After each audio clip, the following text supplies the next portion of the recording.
Kael Brassfang. The desert wind tasted of regret and sand.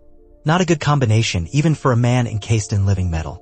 They call me Brassfang, though my given name is Kael Ironclad. The ironclad part is literal.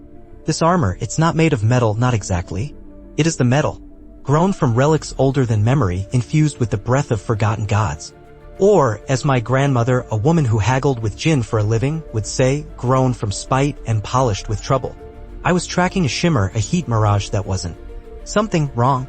A distortion in the weave of things. It smelled of bargains made and broken. The shimmer resolved into a ruined temple half buried in the dunes. Not a grand, imposing structure, but fidgety. Like it couldn't quite decide if it wanted to be there. And the silence.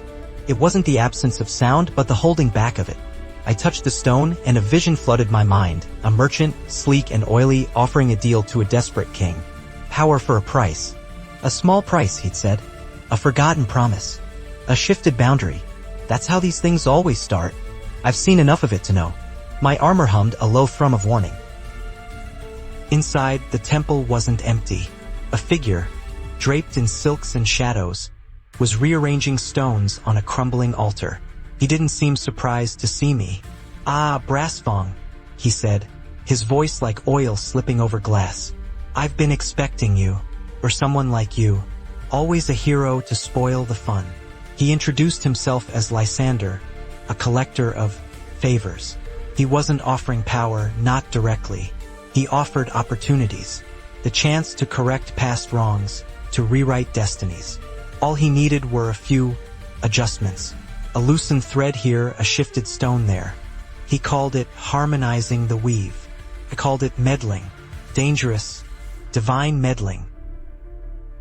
Lysander showed me what he was harmonizing. A network of shimmering lines connected to various points in the desert, each representing a life, a fate. He'd already nudged a few, subtly altering outcomes. He claimed he was improving things, smoothing out wrinkles in the fabric of reality. But I saw the consequences: a merchant robbed, a farmer's crops failing, a healer losing her touch.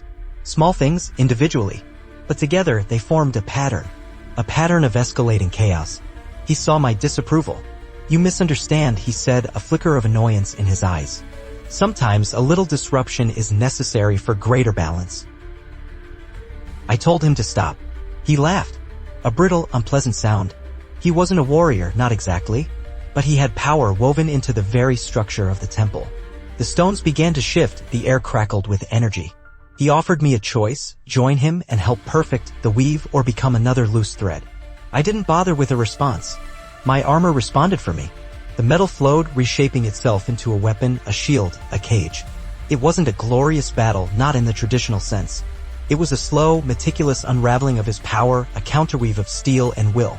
He underestimated the stubbornness of living metal and the even greater stubbornness of a man who'd seen too many bargains go sour. When it was over, the temple was collapsing, the shimmering lines fading. Lysander was gone, reduced to dust and whispers. The desert wind, though still harsh, felt cleaner. My armor settled, the metal cooling. The balance wasn't restored, not exactly. The weave was still frayed, still imperfect. But the immediate threat was gone. I walked away, leaving the ruins to the sand. There would always be another bargain, another trickster, another opportunity for chaos. That's just the way of things. And there would always be someone, encased in living metal and haunted by regret, to try and set it right. It's a thankless job, but someone has to do it.